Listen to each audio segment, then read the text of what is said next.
Welcome to It's Upgrade Season, the only place to get raw and unfiltered advice on how to get your shit together 1 week at a time. I'm your host, Alexandria, and join me every Monday for The Upgrade and every Friday for The Wind Down, where I'm going to be answering your dilemmas. Small shifts, huge upgrades.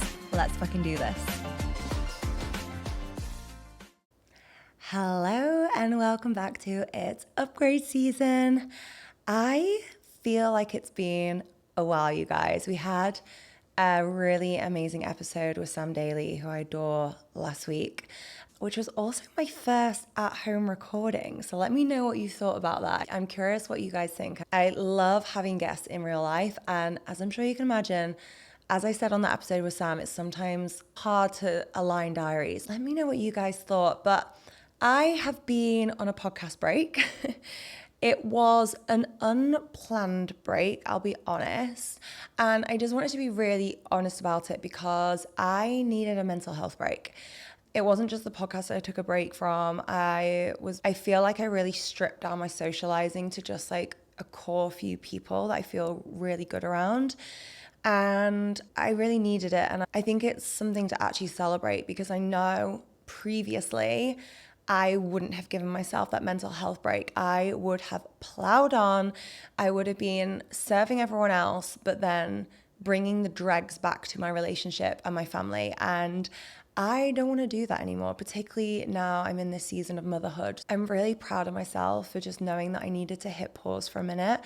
I'm also really hermity when I'm going through something. I really like to just go within, process, take my time. And then when I'm ready, I'm like re-emerging. So I guess this is my re-emergence.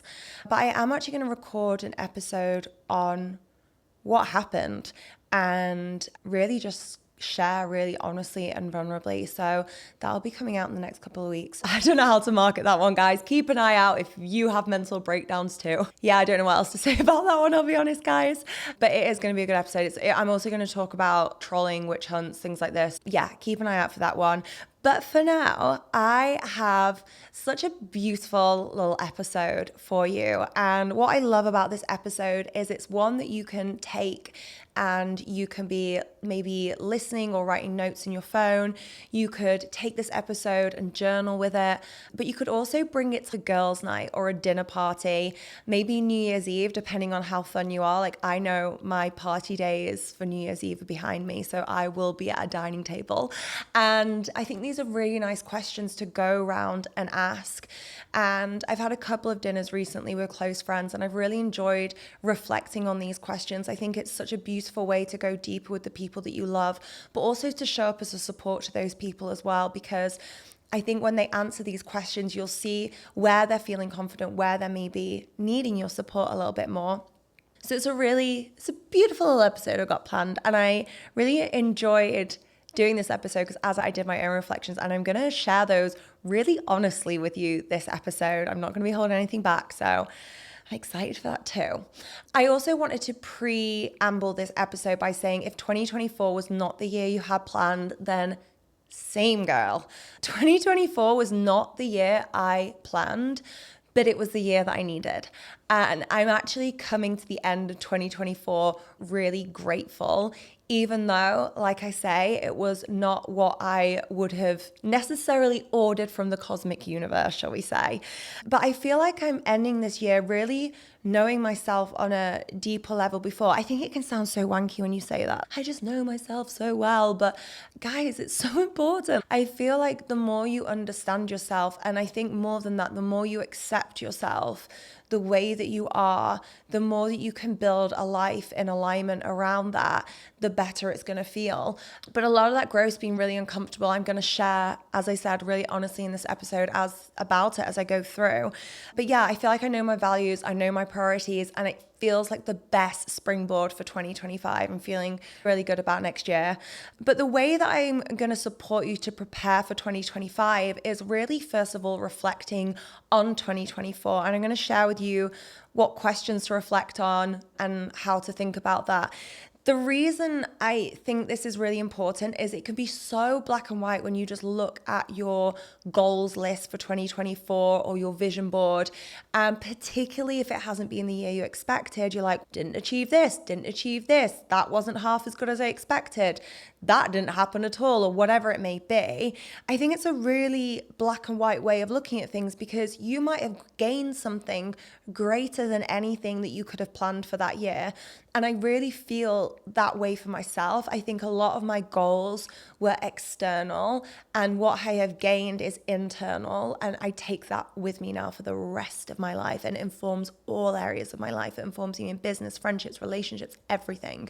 So I think it's good to recognize it might not be what you expected, but it could have been something greater.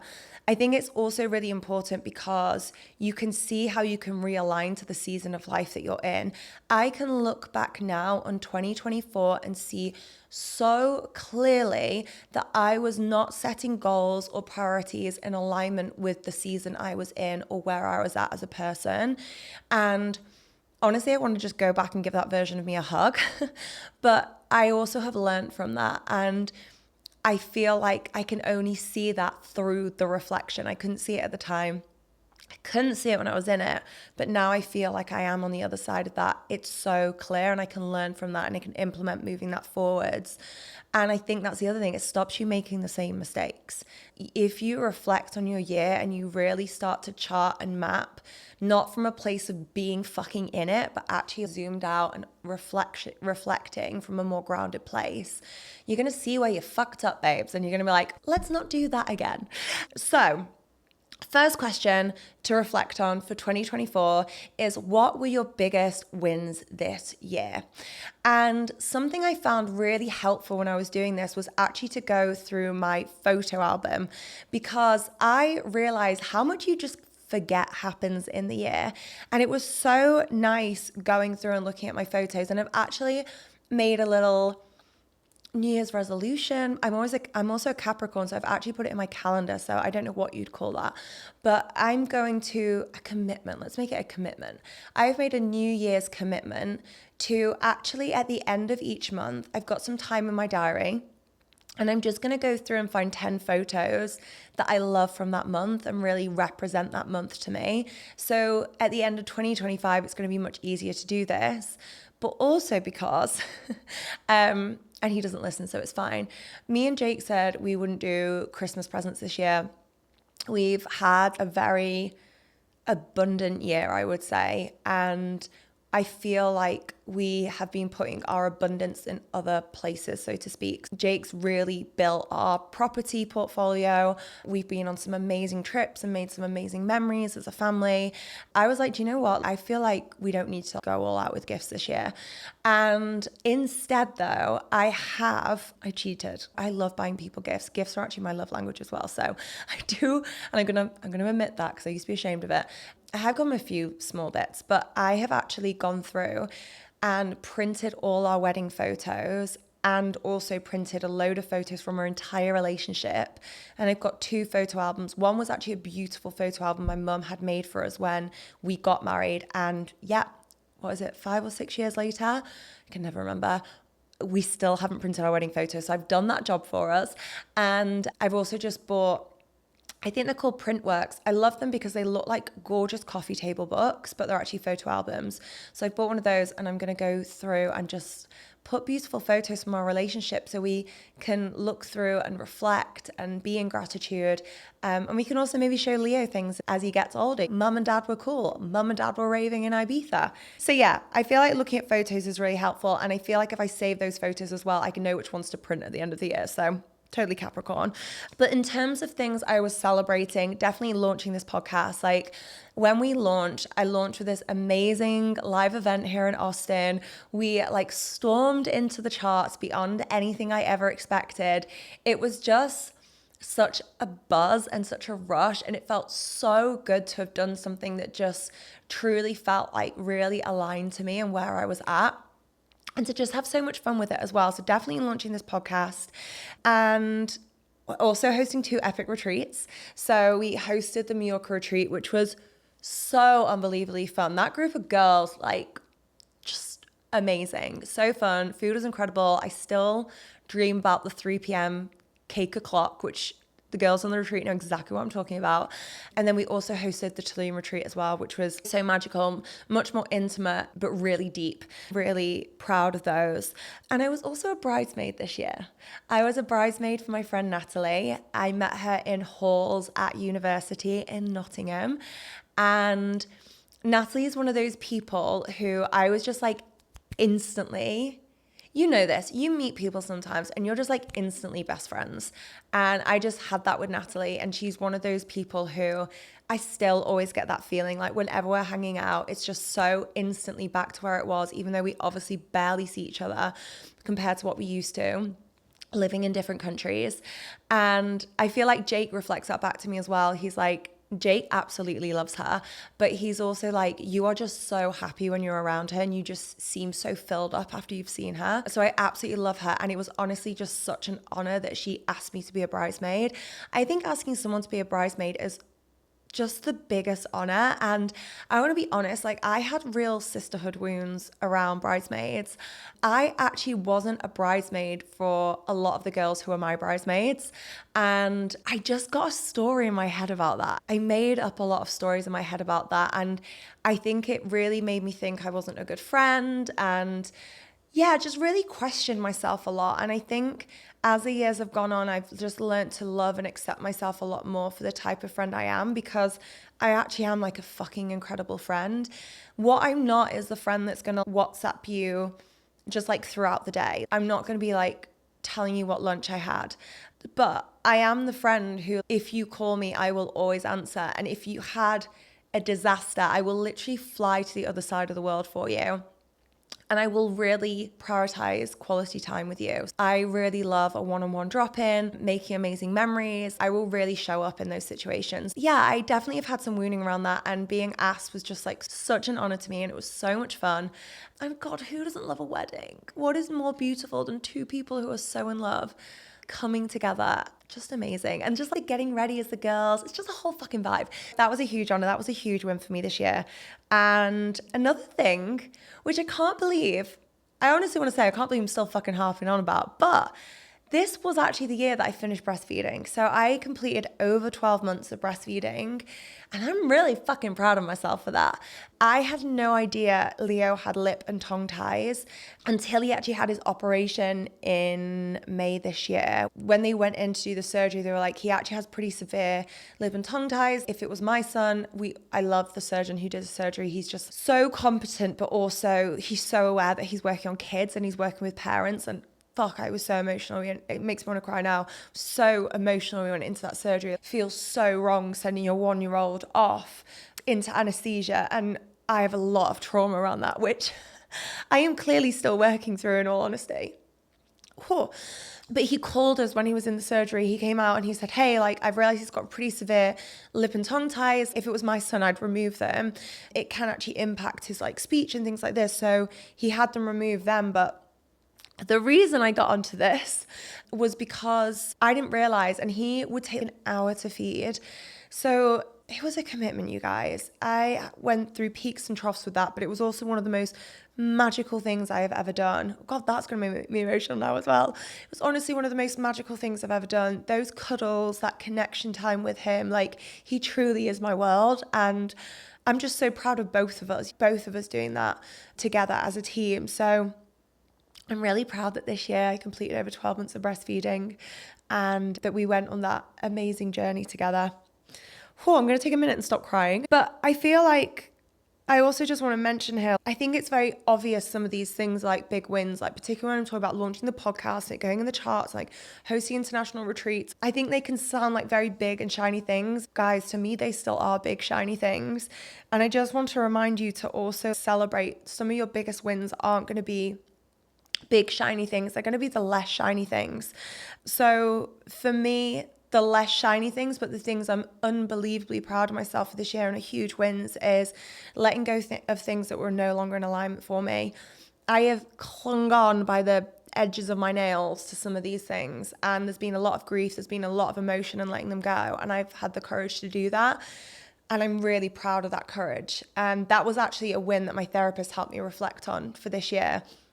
Because you bet your ass I had a cry in therapy and was like, my year did not look like how I thought it would look. And she was like, hang on a fucking minute. She didn't say fucking. In my head, she said fucking.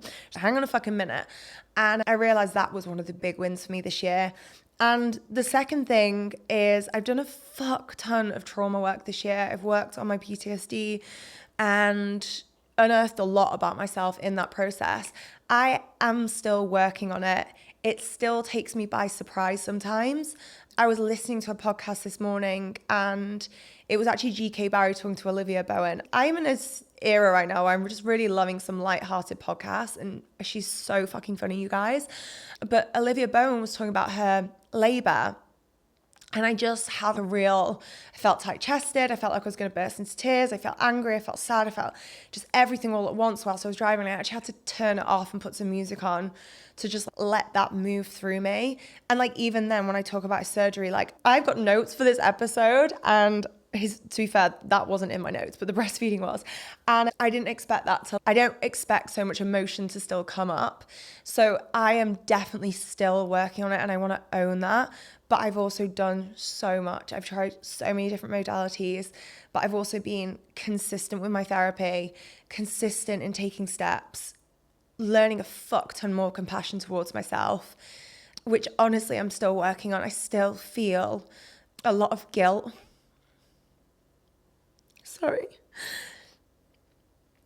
guys, I did not expect this to come up today, but I still feel a lot of guilt around everything that happened with my labour and how it's impacted Leo. I'm really proud of myself and there's still stuff there that I'm working through and it's just a process, you guys.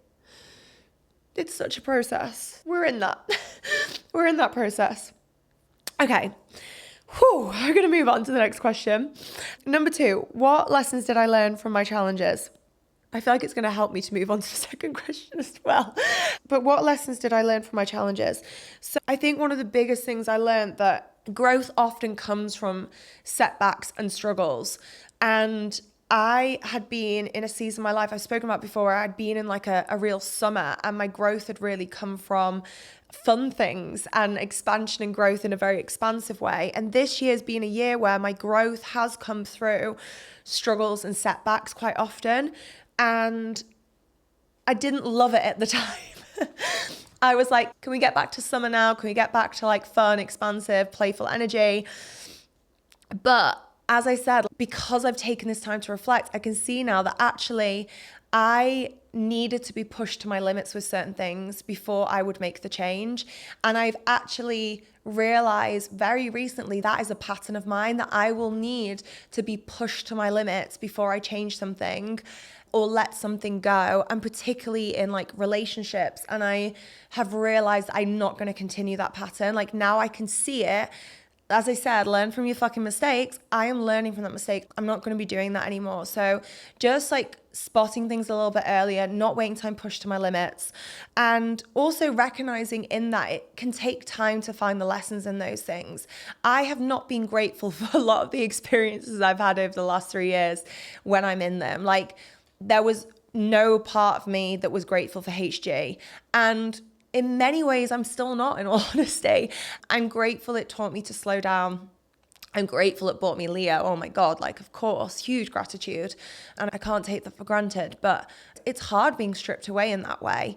And I just want to give you that, because if you do go through these questions, you're like, what lessons did I learn from my challenges? And right now you can't see the lesson. That is okay. Just honor that. Give it time. Know that's okay, and know that you can come back to it, and maybe in 6, 12 months, maybe in fucking 5 years, who knows, you will be like, do you know what? I actually learned a huge lesson from that and I'm really grateful for it. But I also wanted to bring in one of my biggest wins here, because one of my biggest wins was actually learning about boundaries and people pleasing. And I actually realized how much I was sacrificing my own needs, misaligning my own values, like making my own beliefs small, and doing that in order to make other people happy, and doing that in order to make other people comfortable, doing that because if someone couldn't swallow me having a different opinion to them, I just couldn't be bothered with the drama. So I was just swallowing. And this was a year I stopped doing that. And that happened through challenge. That happened through really difficult situations, but I feel like I'm really ending this year owning my truth and owning my honesty more than ever before. And it sounds so obvious on reflection, like, of course you should be safe to be honest with people, but how hard is it often to just give our honest truth, whether it's a perspective, an opinion, a belief, whatever it may be. It can be really hard to just offer that out. And I feel like I'm ending this year knowing how to do that. So I'm so grateful for that. Another big challenge was I was subject to a pretty big witch hunt this year. As I mentioned at the start of this episode, I have got an episode coming up on this, so I won't go into it too much. But through that challenge, I started standing up for myself. And I'm really truly standing up for myself. And I'm really proud of that. I am not available to be bullied or belittled anymore. I do not abide by that behavior. I'm not going to be lied about. I'm just done. Yeah, I'm really proud of myself with that. And I think the last thing was I let go of a lot this year. And with that, I feel like I've learned that my self-worth isn't based on my achievements. And I feel myself really happy as I share that. I'm like, my self-worth is not based on my achievements. That feels so good to share, you guys. It feels so good to say, I don't need shiny things or to tell you how I achieved this thing or this thing.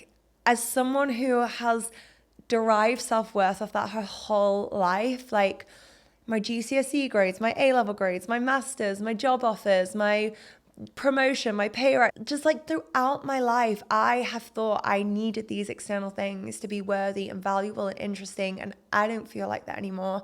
And that is one of the most beautiful gifts that I have gained ever, and it feels so liberating and so freeing. I'm literally beaming as I share this. And yeah, it feels good. And it's okay as well that some people don't see me valuable if I don't have anything to offer in that way. And you know what? They're just not my people. And I'm okay with that. If you only want to be my friend because you think I'm doing this in business or I've got this or this, we're not friends, hun. Yeah, I feel really good about that. I feel really good. Third question for you to reflect on. Don't know why I'm doing number 2. If you're watching on YouTube, sorry about that. Number 3, third question to reflect on. What relationships brought me joy and which ones drained me? This is such a juicy question, you guys. So really just inviting you here to reflect on which connections left you feeling uplifted. I mentioned my friend Natalie earlier and how good that felt, and which ones actually weigh you down. So really noticing which relationships in your life you're leaving a conversation or an interaction and you're just feeling really heavy or drained.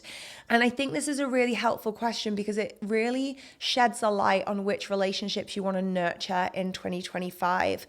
For me, I'm aligning with friendships that prioritize peace, they prioritize family, and they prioritize wellness. I really found this year that peace was so important to me, and it was something that I really wanted to cultivate, particularly as I was doing a lot of trauma work. And it's not been a fucking peaceful year, you guys. It's not been fucking peaceful in any way, shape or form. Bar actually, my marriage has been great. Although even that, I will be honest, reached breaking point. Breaking point's extreme.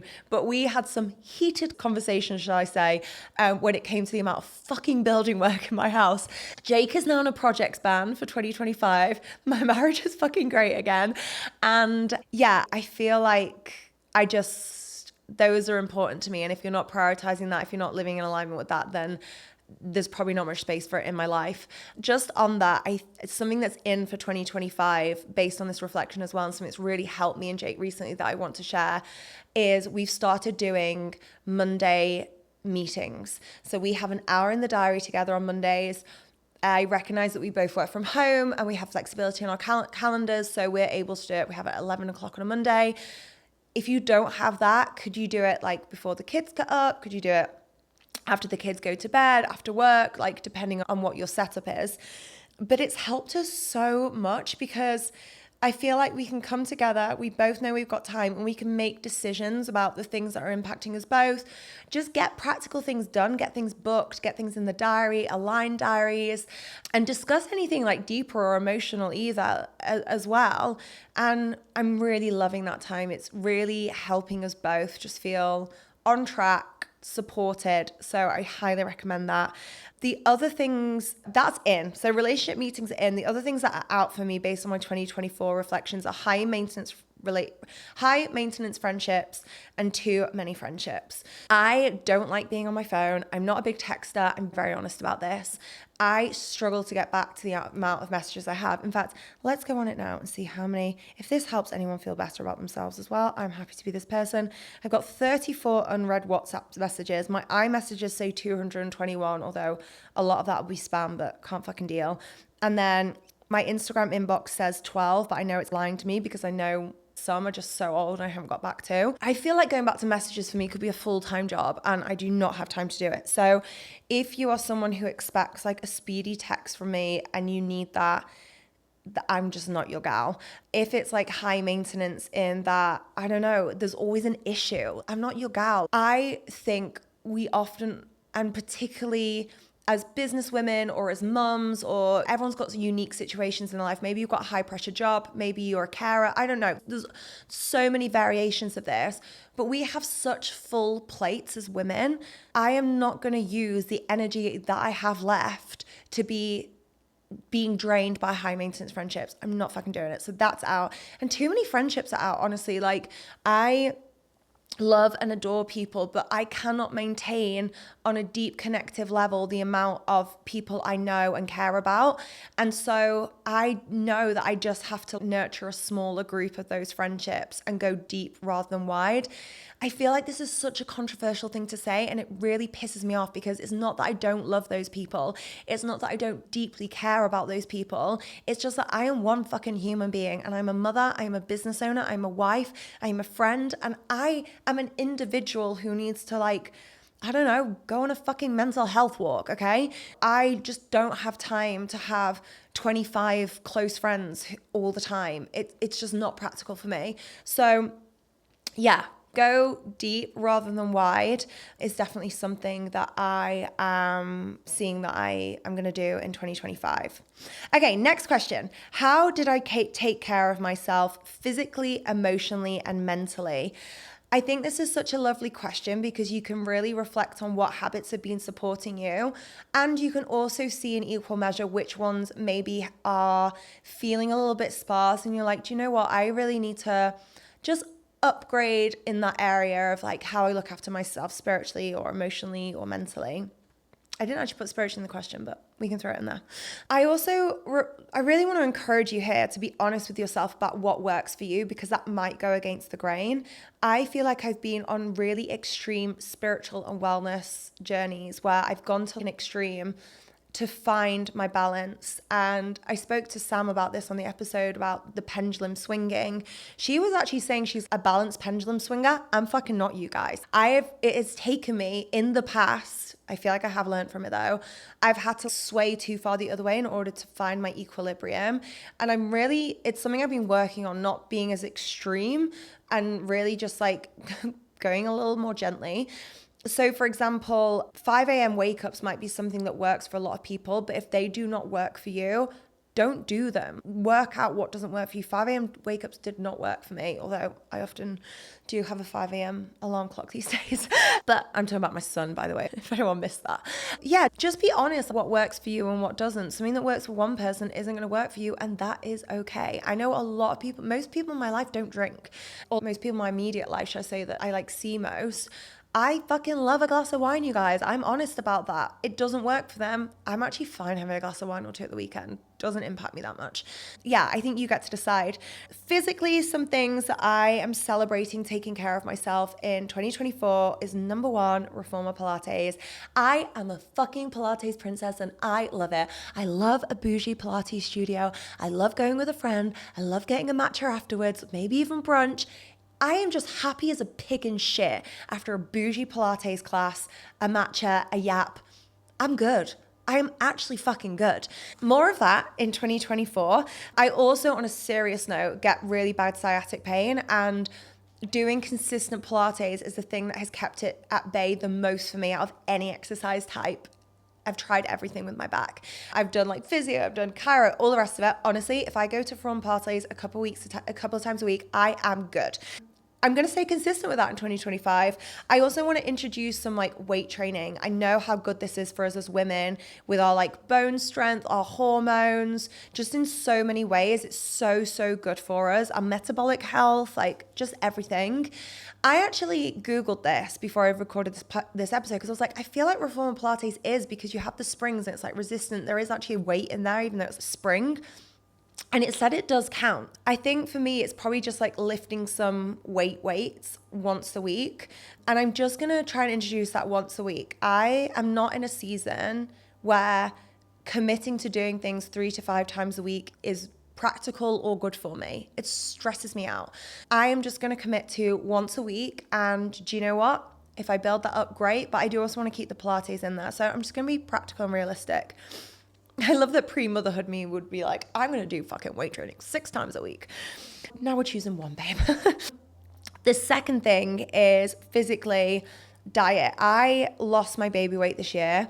I was not the person breastfeeding who lost weight. Because people are like, the weight just falls off.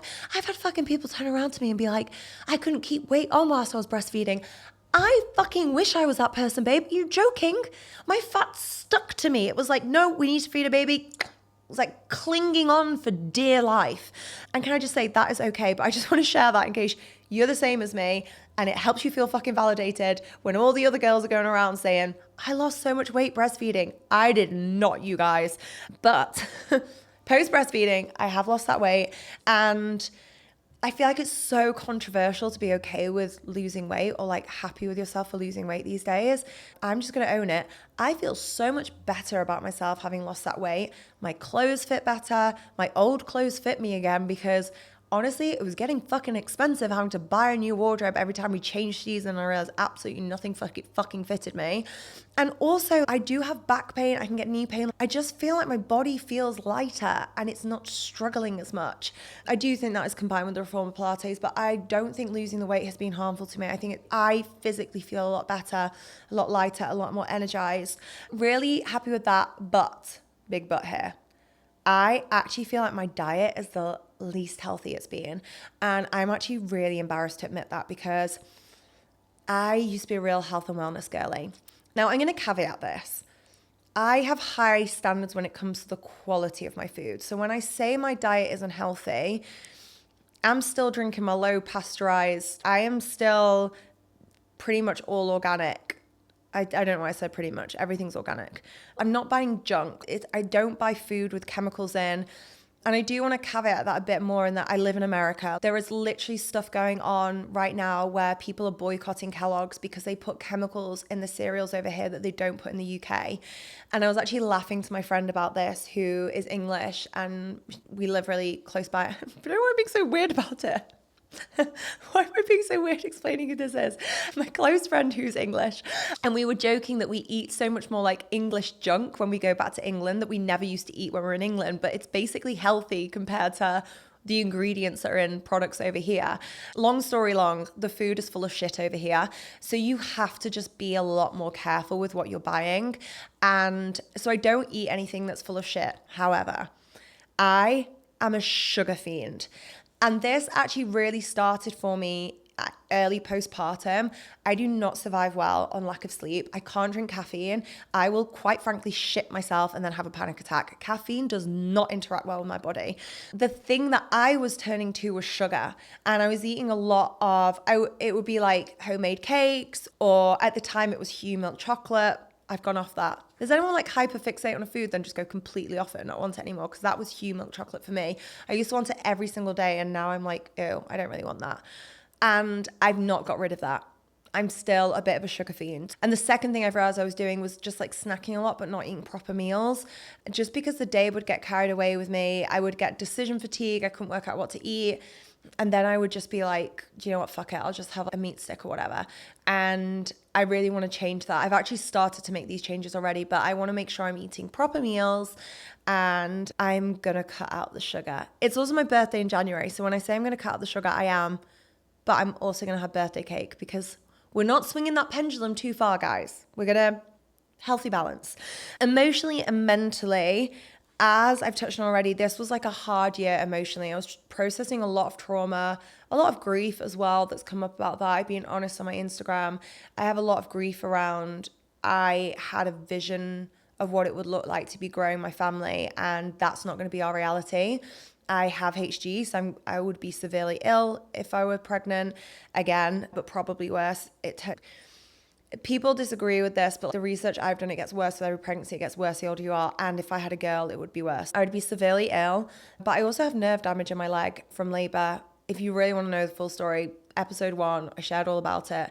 But I've been having really bad nerve pain recently, and I'm waiting to see an expert, but I am pretty sure that if I try to get pregnant again, the combination of the weight gain, the pressure, because I was so swollen, and the compression on the nerve would aggravate it a lot. So I'm going to speak to an expert on it, but it also originates from my pelvis. Your pelvis moves when you're pregnant. It just feels like very high risk for me to do that again. And obviously Leo was injured in labor as well. So there's a lot of factors here for me.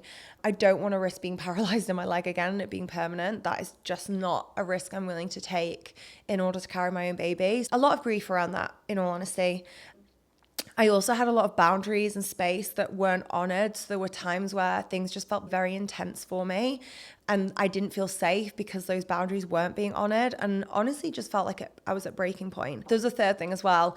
I also followed everyone on Instagram, which again, I'm going to do a episode about. I actually haven't got back around to following people intentionally yet. So I feel like I need to do that before I record the episode in case people are like, she fucking unfollowed me, and like whole thing. But 2025, on a positive note, is really about being clear on my boundaries, standing up for myself, small circle. I feel like I've spoke about that already. Protecting my peace, going to maintain that, so important. But I also want in 2025, trauma and grief not to be an identity that I'm wearing. I feel like I had to own some of those titles and own some of those processes I was in this year because I was denying them. I just didn't have the mental capacity to deal with them in the first year of motherhood. And I feel like this year I created the space. And the first part of processing them was being honest that I do have PTSD, being honest that I am working through a lot of grief. And there are times it has felt so heavy and so debilitating. I remember saying to my therapist, I was in a really big grief period and I was like, I just don't want to get out of bed. I literally just want to sit and feel sad and cry and just, it's so interesting to talk about now because I'm not in that place, but like I literally felt so heavy. That is the word. I felt heavy with grief. And she was like, Alex, you are grieving. This is a grief process you are in. And if you don't do this, grief's just going to carry you or follow you around like a bad smell. You have to actually allow yourself to do this grieving process. Owning that and being in it has been a key part of the healing. And I do feel like it's been my identity a little bit this year. I feel like I've been the PTSD mom. I feel like I've been the person in grief. And while I still want to honor that process, I also don't want that to be my identity anymore. I'm ready to feel more empowered by shifting into the next phase of that, shifting into the growth that can come as a result of trauma. They talk about post-traumatic growth. And I'm really ready for that now. I'm ready to claim that whilst still continuing to work through some of the things. So that's my intention for next year. And then final question is, what goals or dreams did I let go of, and was it for the right reasons? So really taking some time to reflect on what fell to the wayside and why. I think there's a couple of things here. Was it lack of time? Was it lack of focus? Was it lack of motivation? Be really fucking honest with yourself. Did you just actually just not fucking go for it? Did you not prioritize it? Did you not give it your all? Or did those goals no longer align with who you are? And I let go of so many dreams this year. I realized so many of them were costing me too much of my time, spreading me too thin, or honestly costing me my peace. I've kept talking about this word peace as being so important to me this year. And I realized there were times where, for example, something was costing me my peace to the point it was then my time with Leo and I wasn't being as present as I would like to be. Or it was my time with Jake, would be on a morning walk and I was just fucking ranting at the guy, telling him all the shit that I was struggling with. It was just a massive wake up call. I was like, if the situations I'm in are costing me my peace this much and encroaching on my time with the two people I love most in the world, it ain't fucking worth it. It's not happening anymore. So I actually let go of a lot this year. I'm going to do a podcast episode at some point on some of those decisions because I haven't shared all of them yet. But one thing that I have decided to let go of, for example, for 2025 is the retreats. I love the retreats. I truly come alive when I am hosting them. I enjoy hanging out with the ladies that are there. I love guiding them through the most powerful practices and rituals, and the retreats that we create are truly outstanding, and I truly mean that. And we've got so many testimonials to support that. The reason I'm letting go of that one in particular is because I do want my focus to be family next year. And the reality of me running a retreat right now is I take my entire family with me, and I take childcare. One retreat was my parents, one retreat was our nanny. Like what's the phrase? I can't remember what the fucking phrase is. It takes an army. It's not that. Something like that. But it takes a lot of fucking people, basically. It takes an entourage. And I always have Vita there as well, on retreats as well, which I love because I just fucking love her. But it also helps the women just feel so supported because we have that team there. But it really does take a lot of people, is my point. And next year, I just decided I don't want my family's travel or commitments to have to focus around these retreats. I really just want to be able to focus on family. And I also feel like Jake has a lot of things going on in his business right now, and we've always had this really beautiful balance in our relationship where we let one another take center stage at different times. I totally believe two people can be shining at the same time. It just seems to be this beautiful rhythm that we've always had together, where one person is really going big in career and the other person's supporting them in that, and then it flips around, and we've had that sway a few times in our relationship, and it's something I'm really proud of us for. It's really beautiful, and I just feel like I want the flexibility to be able to support Jake in that without him having to show up and support me by traveling to different places. I know that he's getting a bit more travel as well through his work, through personal things he's doing. I just want to be able to support him in that travel rather than being like, can't do that, I've got a retreat here, can't do this, we've got a retreat. Yeah, that feels like a good decision for us. And I think this idea of letting go of goals or dreams can be hard to understand for a lot of people. I know for me that used to be the case. I used to see it very black and white as failure, or you just didn't put the fucking effort in. Like, I was very black and white, and if you're there, that's fine. Like, it's great to be in that highly ambitious, driven season. I have just realized the season that I'm in, there are things that are higher value to me, and I value those way beyond trying to prove myself, basically, or prove a point. And everything has a cost, and I just have to make sure things have the right costs, and certain things I've just decided don't have the right cost or payback.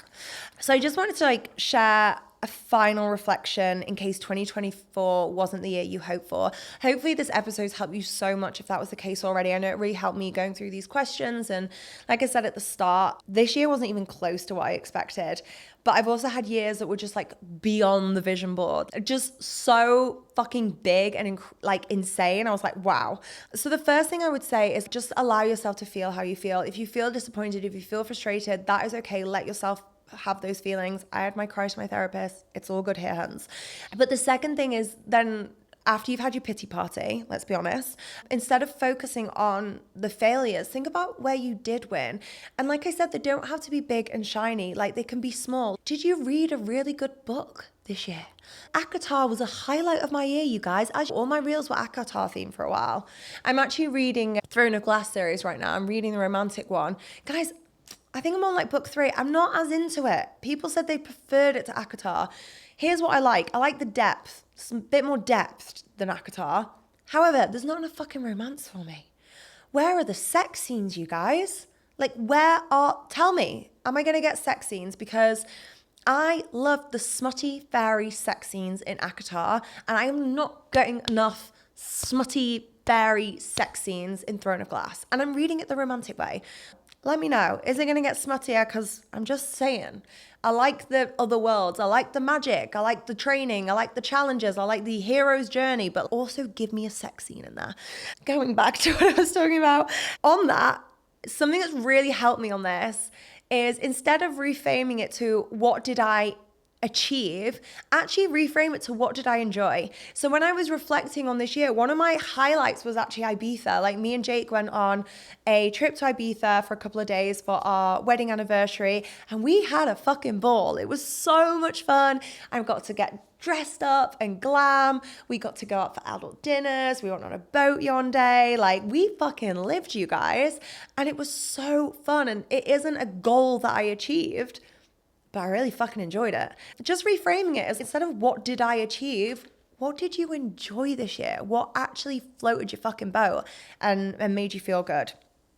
And then also just seeing what you can take from this year that's going to make next year better. Like I said, like I learned through so many of these challenges, and that's really set the stage for me for 2025. So it might be the same for you. You might find that actually a lot of these things that weren't what you expected were actually laying the foundations for your 2025. Lastly, just it reflects the last question, but really just check in. Did your 2024 goals really align with what was important to you or valuable to you? Or were you still chasing an old idea of what success was to you? Were you chasing someone else's idea of what success is?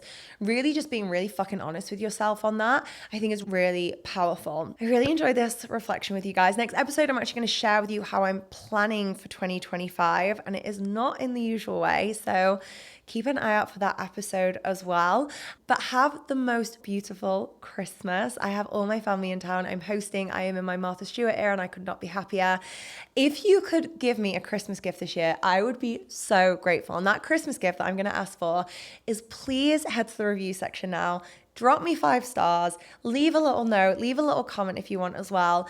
It just honestly means the world. I have poured my heart into this year, and I love connecting with you ladies, and it really does mean a lot to us when you leave those reviews. So if you want to give me a little Christmas gift this year, please head over, leave 5 stars, subscribe whilst you're at it if you aren't already, and I hope you have the most beautiful Christmas, guys. I love you, and I will see you next episode.